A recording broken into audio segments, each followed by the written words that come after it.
Hello and welcome. My name is Meepolis, they, she, he, and this is Literally Graphic. And today we are looking at I'm a Wild Seed by Sharon de la Cruz, published by Street Noise Books in 2021. I picked up this book for both my contribution to the A to Z of Queer Comics Lit project and because it was a recent pick by the Realm of Comics.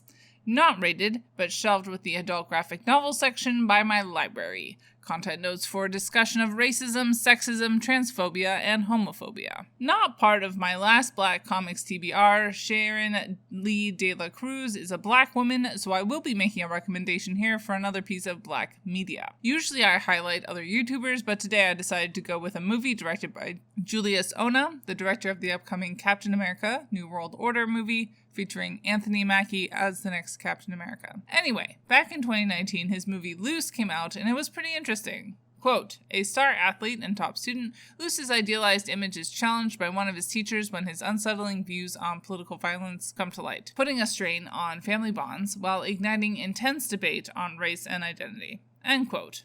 Would recommend. Clicking over to De La Cruz's website, she describes herself as, quote, a storyteller, educator, and activist from NYC. Her research and practice are rooted in the intersection of STEM, pedagogy, art, and social justice.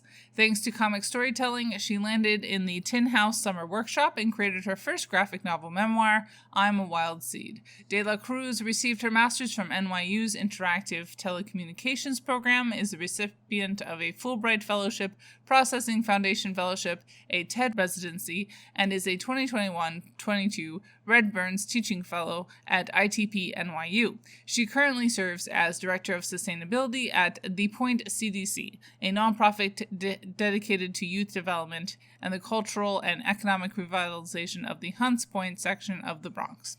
End quote. Keywords: coming of age, intertwined struggles, solidarity, Xena, and history of medicine. Flipping over to the back of the book, it is synopsized as follows. Quote, from her childhood crush on Xena the warrior princess to her first foray into a lesbian bar, from the harm of racist and patriarchal systems to the solace found in the Orisha dance class, Sharon de la Cruz gives us a thought-provoking reflection on the ways in which oppression caused her to late bloom into queerness, and she invites us to discover the things that have informed one woman's conception of freedom. End quote. A very short book.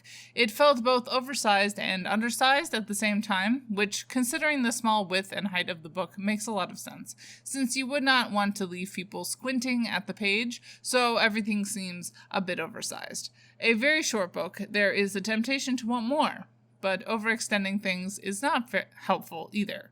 It felt like De La Cruz came in, said what she had to say, and got out, leaving us with a further reading list to follow through on all the interesting threads she touches on in the text itself. Highly reflective of De La Cruz's own life, this isn't an exhaustive treatise, and that's okay.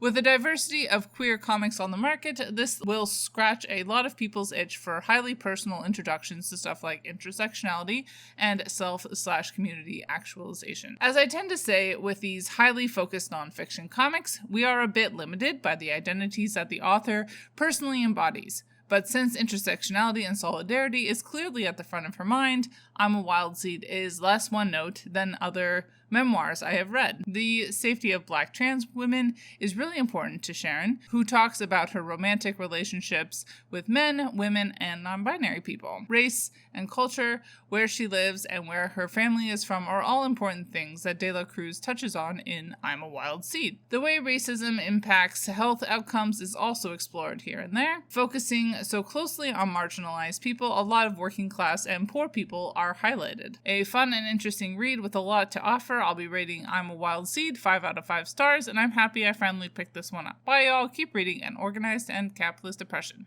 And as always, Literally Graphic is created on land that should be given back to the traditional landholders, which in this case is, to my knowledge, the Mississaugas of the Credit First Nation, Anishinaabe people, the Haudenosaunee Confederacy, and the Huron-Wendat Nation.